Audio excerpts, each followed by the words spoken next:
Hello and welcome. We are just connecting all of our devices. Make sure that we are live everywhere.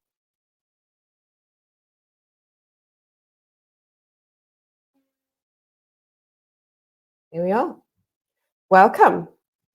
Welcome to Amplify with Purpose, the podcast where we explore what it takes to live well and lead with purpose.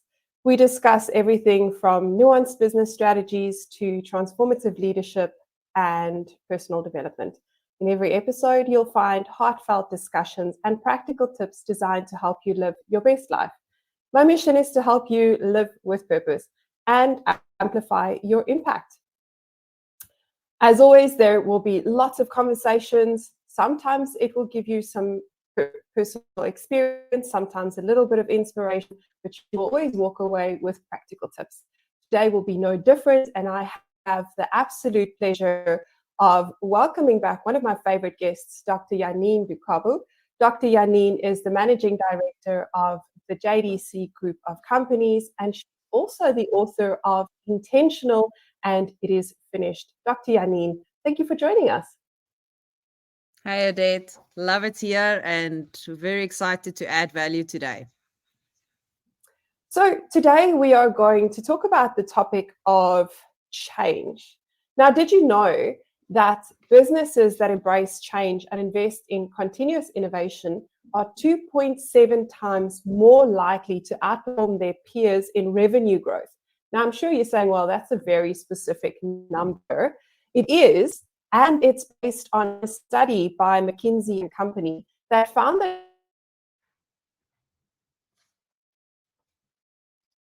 not only adapt more quickly to market shifts, but they also create a culture of resilience and innovation.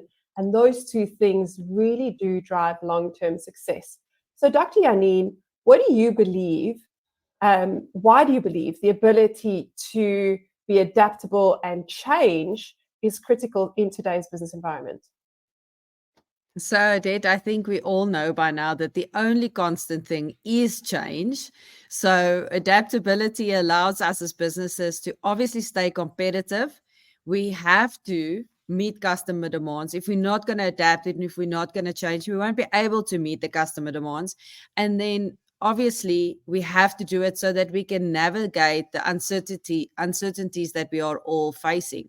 You know, the business world is a big ecosystem, and it's constantly evolving, and it's constantly being driven by the rapid technological advancements, especially in the last year and a half.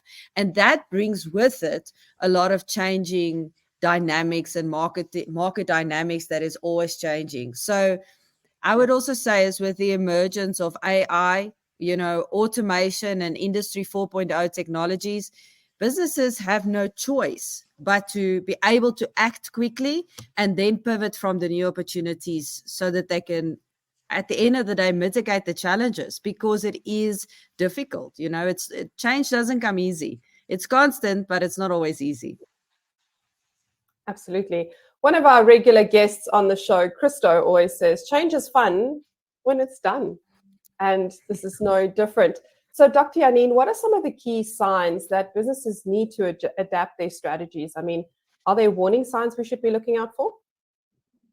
Oh, absolutely. I think so. And if you look at the obvious things, is you will have a decline in your market share or your sales or your profitability of your business. I think we should look out for things like negative customer feedback or declining customer satisfaction. You know, you're not meeting the needs as well as what you used to. In other words, there's something missing. You know, so look out for the things that are missing. Look out for your sales that's gone down, your profitability that's gone down. And I would also say is look out on the horizon for new competitors and disruptive technologies. You know, so I would keep an eye on those things, because if you're not going to look at what is your competitors doing, new competitors, because they're using disruptive technologies, you might very, very quickly fall behind. And obviously, we have a couple of examples of that. And then I would also look inwards, because I always do that, is to check your staff, check your team. Do you have lack of engagement, or maybe a high turnover rate with your employees? You're always employing, hiring, firing. That's not always a great thing. That would be a sign for me as well. But Odette, I want to actually turn the question around. I mean, you are the leader in the customer experience industry. So what would you say is some of the businesses and things that would be key for them? Is like, okay, I need to make a change. Well, definitely the warning signs that you've mentioned. But I think one of the quickest ways to know that there's a change necessary is if there's just lots of noise in the system. So I always say business needs to be boring. It sucks because people like me and you, we like exciting things and we like the next big thing. But the truth is, a good business is a stable business, and a stable business is a boring business where you just know things are happening and everything ticks over and it happens as expected. The minute things don't happen as expected, there's noise in the system.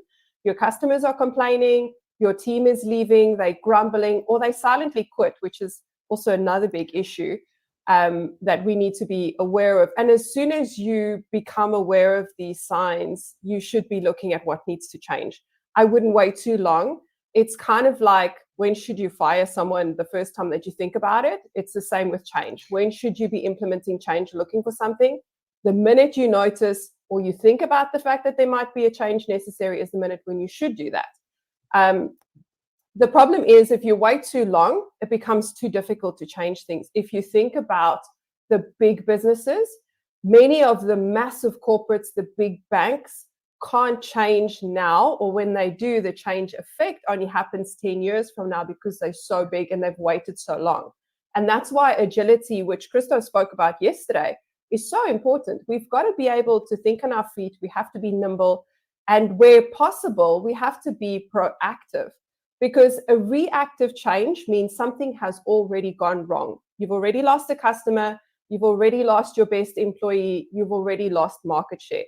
Proactive change looks at the environment and says, what are the things I'm anticipating might go wrong or could change? It doesn't always have to go wrong. And how am I going to respond, not react, to this thing that's happened? From a customer perspective, you will hear your customers say things like, this isn't working, or I'm frustrated with, or they just raise their voice just a little bit. That tells you there's pain in the system. And whenever there's pain in the system, we have to turn around and address those. When we do, we are able to nurture innovative cultures within our organizations, and we nurture long-term relationships with our customers. And it doesn't matter what happens. AI could come tomorrow and take over the world. We could have iRobot walking around. But if you've got a customer that advocates for you, that's your brand evangelist, that customer will stay with you because you've listened to them and because you've built a meaningful, deep connection with them. That's when you maintain competitive advantage. That's when you're the obvious choice. And then it doesn't matter that there's new AI or new technologies because your customers will be lenient towards you. So rather than seeing change as a threat, I think change is something we should see as an opportunity. And it's something that you need to be scanning out for all the time. I love creating systems, but you can't really create a system around this. You need to keep your eyes open and your ears to the ground. So, Dr. J, what are some of the... Sorry, yes? No, I just wanted to say, I love what you say, because with the technology that we've got today, one thing I always teach is to create a predictable sales system. And with the systems and with the technology we've got now more than ever, we are able to create things like that will help us to stay in front, to stay in top of our mind of our customers, but also ahead of the competition. So with predictable sales systems, with good customer service and innovative ideas going around within the company, I mean, we can just take that opportunity, like you say, and make the most of it. There is good in change. I mean, for me now, if things are not changing, I get worried. I need that change. Yes. We become change junkies. Yeah. Yeah. It's true. Dr. J, can you think of organizations that have successfully maintained adaptability to change and has proven to thrive as a result? I think let's speak about Netflix as an example. I would say that's the one that most of us will know.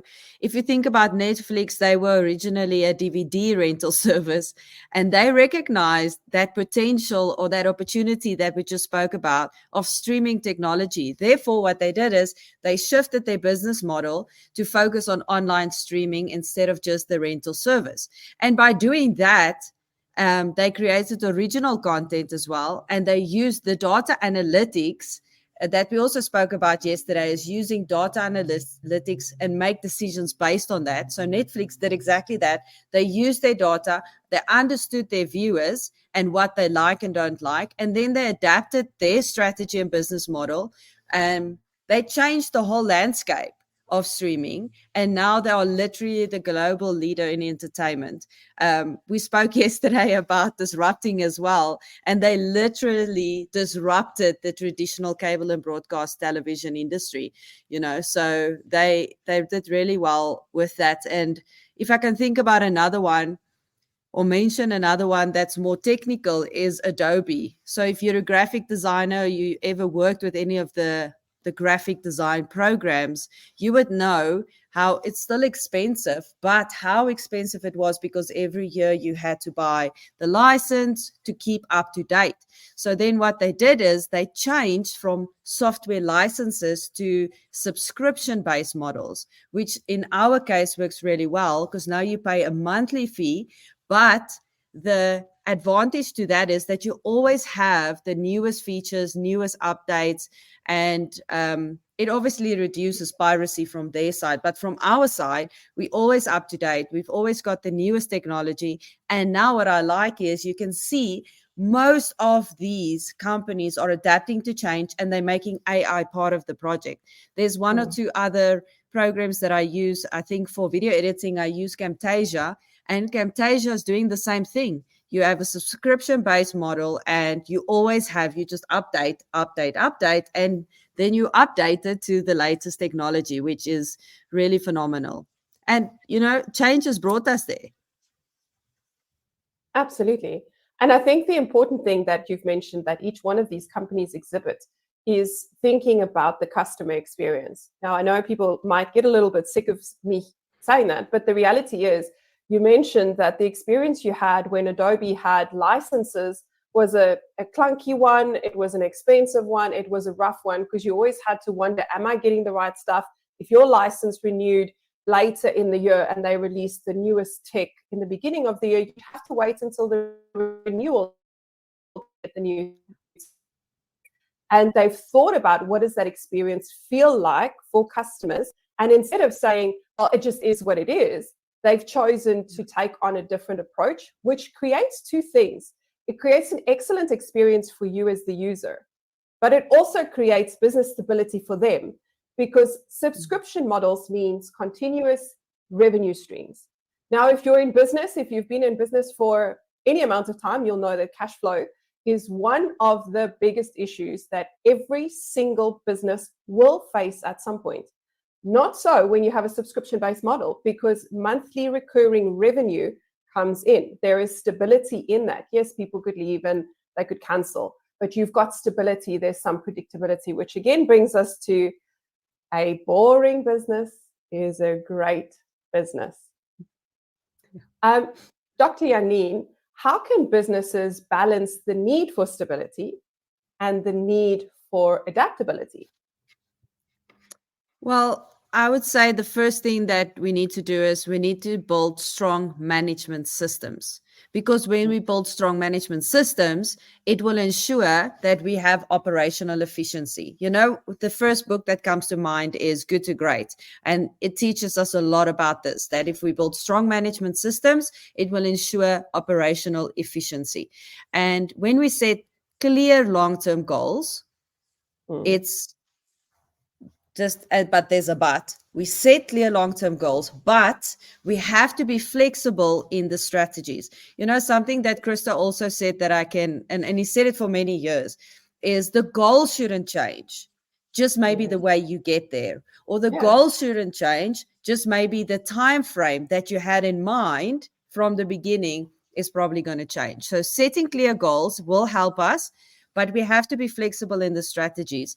And then we have to maintain our core values and principles. No matter what change comes, there are still things that have to remain constant and have to remain the same. And if we maintain our core values and our principles, that will be the guide for decision making during change. So core values and principle have to remain the same, because that would be our decision making mechanism we're going to use. Yes, set those clear long-term goals, but be flexible with your strategies, because that will change.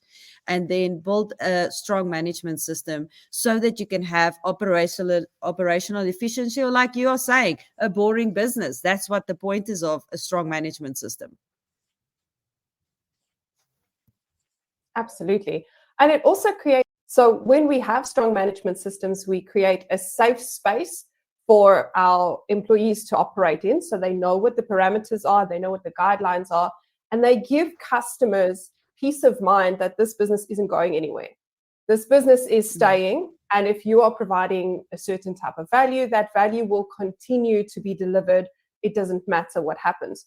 So, Dr. Yaneen, we've spoken a little bit about technology and about apps and stuff, but what role does technology play in helping businesses stay adaptable? I think, will the answer major be enough? Because major is the answer. You know, we have to provide real-time data and analytics so that we can make informed decisions. If I just think about social media, if I think about marketing, which is one of the things I love, is you have to use your data and your analytics to make informed decisions based on the needs of your customer, not on the business needs, the needs of the customer and what they are demanding from you. I think automation, I keep saying this, automation and community is the future. And when we automate our routine tasks through technology, it will free up human resources for strategic thinking. So when the mundane tasks get taken over by automation, then it frees up resources for us business owners and the employees to become creative in their thinking, to become strategic in their thinking, and then make use of the technology that we have. You know, one thing we've already seen a lot, Odette, is the communication and collaboration that is changing through digital platforms. It was seen as unprofessional to speak over WhatsApp, I would say a couple of years ago, a year or so ago. But now most communication has changed over to WhatsApp, DMs, and on digital platforms. It's not seen as unprofessional. It's just enhancing the communication and collaboration. And that's also because of technology. And one thing that we strive for, and we work with a lot, is remote working, because technology now allows us to set up remote working stations, to have flexible working environments. And that, again, being an entrepreneur, that brings creativity, and that's going to help us to help us with creativity. And then maybe I can just mention a last one is, with the technology, it will support continuous innovation, because we must always get better. So continuous innovation through the advancements in technology like AI and IoT, or what we call Internet of Things. Technology helps for all those things. Absolutely. I think one of the important points that we need to understand is it's not automation for the sake of it, and it's not so much about what was frowned upon back then versus now. I think the important shift that's taken place is that businesses are meeting the customers where they're at, and that will continue to shift. The customer experience is predicted and determined by you, but also companies like Disney, Amazon, Ding Dong. I mean, we all love Amazon because it's click, click, ding dong, especially here in Australia. But the reality is, all of our customers are seeing our services and our businesses through the lens of what other businesses are doing. Now, I don't mean to say that you have to look at what your competitors are doing and then try and replicate them. But you do have to understand how that impacts them and how that filters their expectations.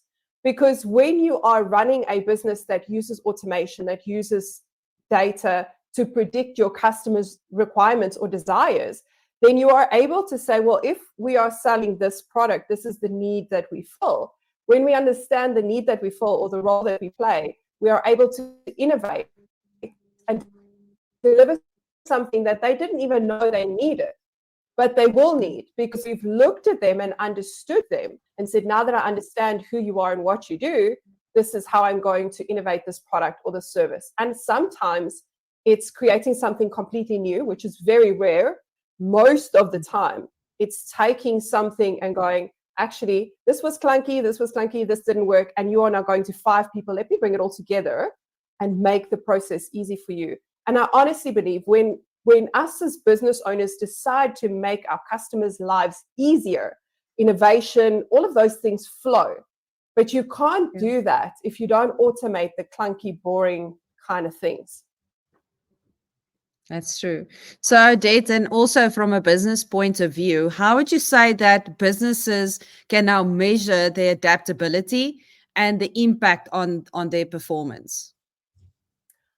I love measurement, for those of you who are unsure. I love measuring things because numbers don't lie. People do, but numbers don't lie. And I know that sounds super harsh, but the reality is we need to look at our numbers. And for those business owners who are afraid of looking at their numbers or don't understand their numbers, start with your accounting, find a really good accountant, make sure that your accountant explains your numbers to you. Don't just send it off and go, it's your problem, please fix it, submit my taxes. Make sure that you understand your numbers. When you understand your numbers, you also have to listen to your employees and your customers. So customer feedback, employee feedback is so important. You have to ask the question and be open to hear what they have to say. Now, if you've asked for feedback, you have to do something with that feedback. If you don't do anything with the feedback, your customers won't tell you again. Also, don't be flippant about it, because when someone gives you feedback that might be a little bit negative or might not feel too good to receive because you're doing something wrong, it's gold. It's people telling you that they care enough about your business to tell you what's not working. So feedback, whether it's from your team or from your customers, is always important. I would always listen to that. It doesn't mean that you're going to change everything, but you have to keep your eye on it. And then from a customer perspective, you have to think about which score you're going to use to determine customer satisfaction. Now, there are multiple types of scores out there. There's customer loyalty metrics, there's customer churn. You could use NPS. NPS is debated in the customer community because of the way it's done. And if it's not done right, you're kind of doing yourself justice. But think about what you're using to determine whether or not your customers are loyal. For me, it's normally customer lifetime value. How long is a customer going to stay with you? How much money do they spend with you? And it's not that they're a dollar sign, but it's an indication of how much they trust you to bring their wallet back to you and spend with you rather than with someone else. When it comes to innovation, you want to think about what's your rate of innovation. And if the rate of change is every week there's a new implementation of something in the tech space and you are in a consumer space, then probably you don't want to be innovating every week. But you do want to keep an eye on things that may impact your business and make the changes based on that. I also want to add that you shouldn't be changing for the sake of changing. You have to have a purpose in mind. And when you make changes, it always has to be from a customer's perspective. How does this improve the life of my customer?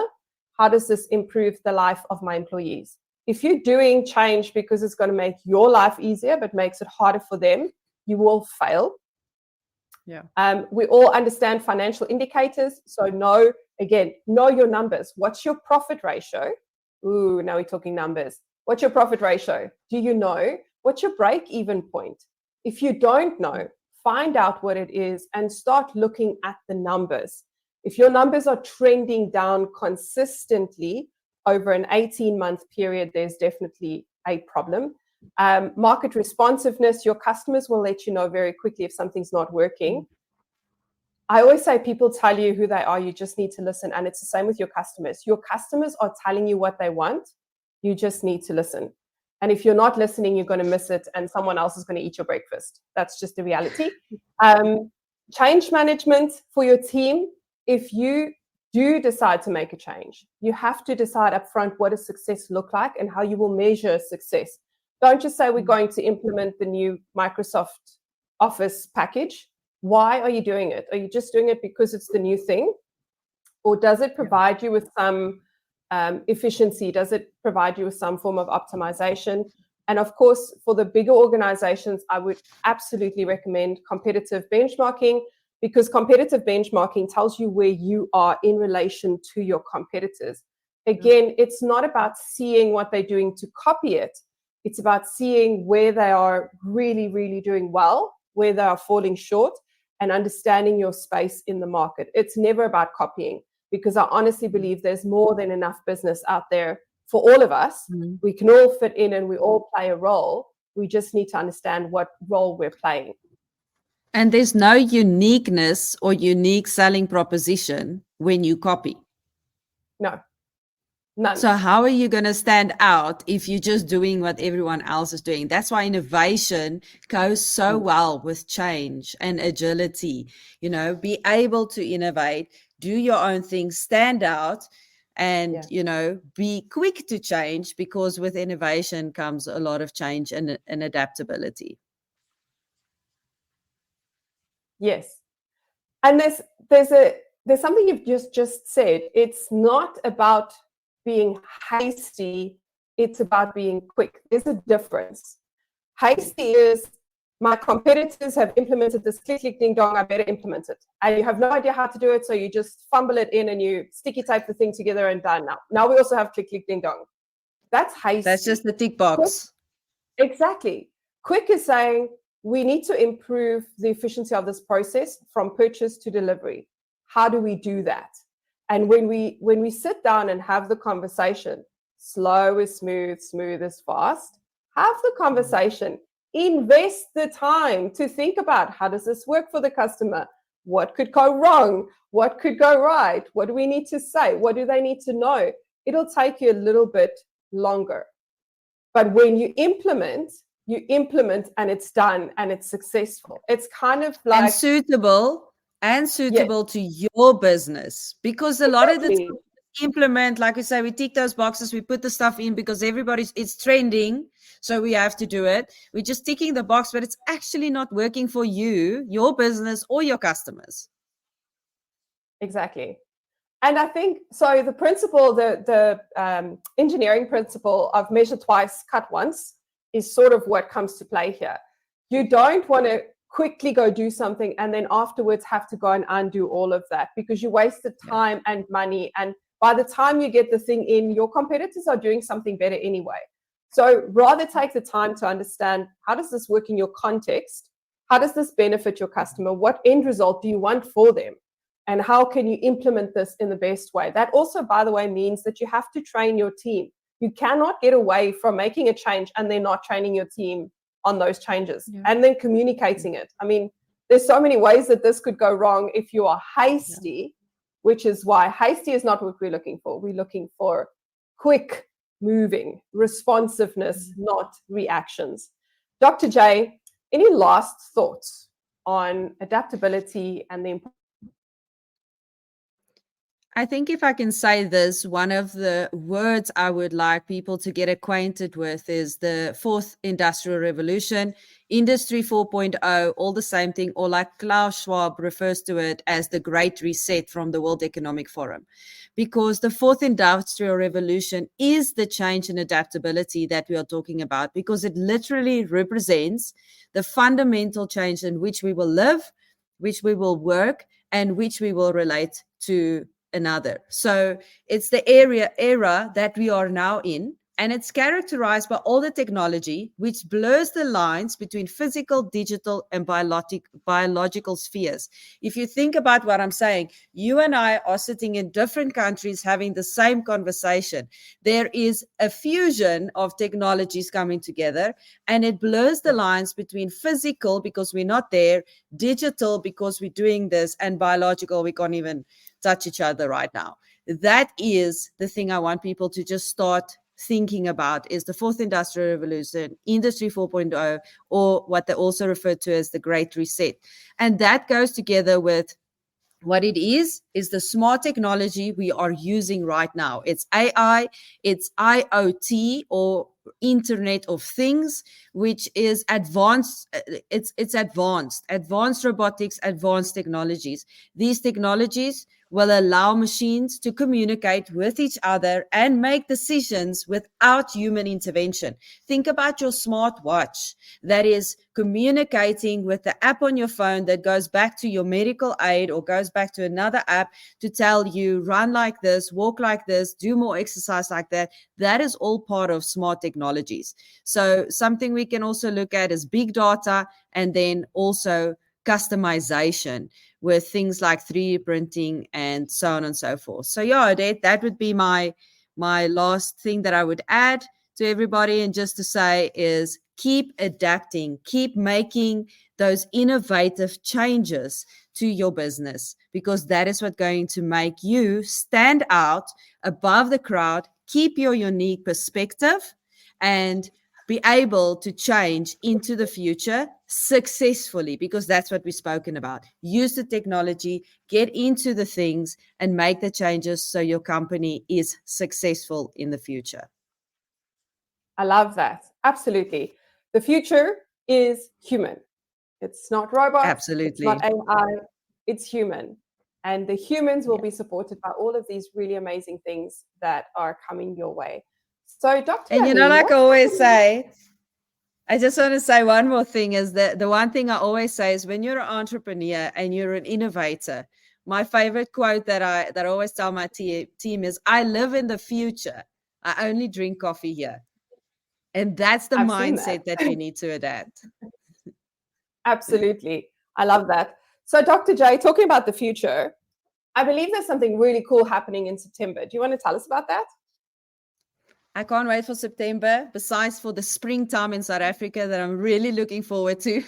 It is the Business with Altitude Success Summit that's coming up in September, and we really want to invite you to be there. It's going to be myself, Odette, and Christo, and we're going to have 3 days of a fully packed program in order to help you how to adapt, how to get through the disruptions that we are facing today. Speak about AI, speak about the Industry 4.0, speak about the things of the future, new technologies, and how you can take that and leverage that for your company. So yeah, the future is human, Odette, and I would love to really invite everybody, come get your tickets, be part of the summit, so that you can also thrive and innovate and live in the future and drink coffee here.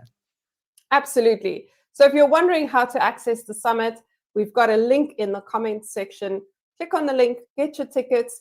We have a webinar, free webinar coming up on the 19th of August, which you are welcome to join. It would be amazing to have you there. And we talk a little bit about, well, you'll have to be there to find out what we talk about.